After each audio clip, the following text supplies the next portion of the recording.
Say my name. Last night, January 23rd, deputies were requested to respond to a remote area off of Highway 395 in El Mirage. This is a very remote desert area, and for that reason, CHP Aviation Division accompanied us to the call and were able to help us in locating the scene. Upon arriving, we located multiple decedents at the scene. Early this morning, a sixth decedent was located at the scene, so we have a total of 6 at this point.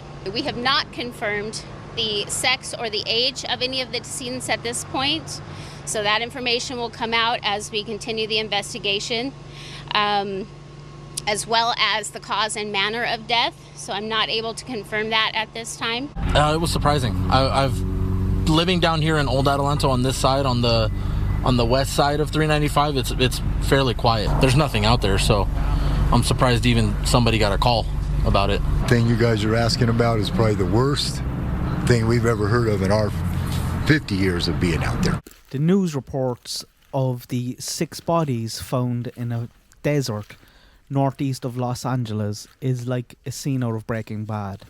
It's wild, very strange.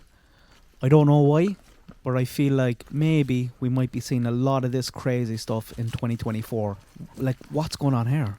Drug deal gone wrong? Cartel hit? I don't know. I really want to know people's thoughts on the dispatch call and how that could have come about. But before that, the gist of the story for anyone not aware of what's going on or what we know so far. So a call goes in at 8:15 p.m. saying, hey, can you perform a welfare check here at this perfectly normal location, not in the middle of the desert? And obviously, it was a very odd call that set alarm bells ringing immediately. It would be very interesting to hear that call. But because of how unusual that call was, I think there was a few of them that went out. Imagine going to this location on your own and seeing bodies all over the floor via headlights and flash lamps because there's no lights out there. It's in the middle of nowhere. It's pitch black. The perfect place, really, for a dodgy meetup. So anyway, a few of them go out. They find an SUV and another car riddled with bullets. They find 5 bodies also. They were riddled. And when the sun comes up, they find another body. So 6 in total. The blue SUV has license plates from Oregon and the silver car from California. They did take a bit of time to confirm that they were all shot, but it was easy to guess or just assume that given the state of the pictures coming out with the police markers, and there's photos of the SUV with bullet holes in the windows. It looks like a lot of bullets were fired here. Some of the bodies also, more than one, I think perhaps the ones that were still in the car or the SUV, they were setting fire. So a truly mental scene. Also, when the news went out, when the news broke about this, there was photos and aerial shots going out of the scene, and a family rushed there. They said that they believe that one of the cars belongs to one of their family members who is missing. There's nothing confirmed here yet. I think by the time you watch this video, they'll at least have identified the 6 people who were killed.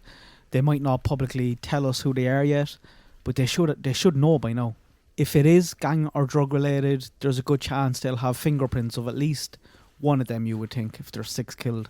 And also the family that turned up, like, I don't think that they did that for no reason. I very much doubt they got confused. I'm not sure about the decision to bring the kid along, but probably just panicked, picked up everything and went.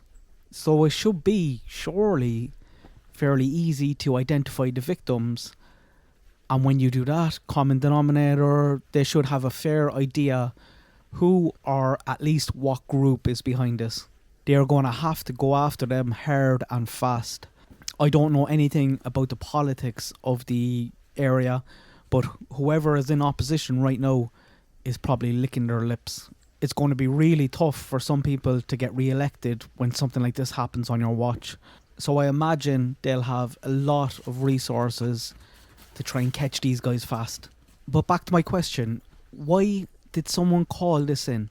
I want to know your thoughts on that. How did this call come about? Like, if the person that did this also made the call, like, why would you want the bodies to be found so quickly? Are you proud of your work? Want to show it off? That would be very brazen and potentially very silly. Is this something else? Did the person who called maybe think that someone was still alive out there, and did that trigger the phone call to try and get them help? If that is even a possibility, then surely they would not have put the info out there, because if one group of people was totally wiped out, the person who made the call has to be from the group that did it, because there was no survivors. Then the cops have kind of snitched on them. I don't think they'd be snitching on a snitch like that. And I suppose they don't. If one group was wiped out, the call doesn't have to be from the other group, really, does it?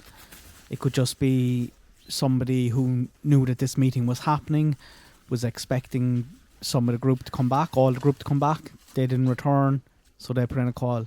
It's just bizarre. It's bizarre. It doesn't seem to be an execution because of the 2 cars that were left behind.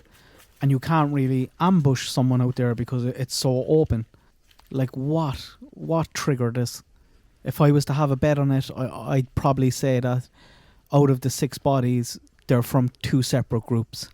I doubt they're all from the one group, because if that was the case, I don't think the call would have come in the way that it did.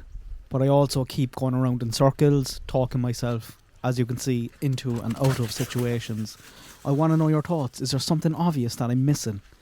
Why did that call go in? And what the hell happened? Who was the person that put in that call? Is there a chance that they might release that call? Maybe? I doubt that. I doubt they will. I just really want to hear it. But I'd love to know who put that in. Who are the 6 people? Are they all from one group, 2 groups, more than 2 groups maybe? Why did this happen? Who did it? And are they going to catch them?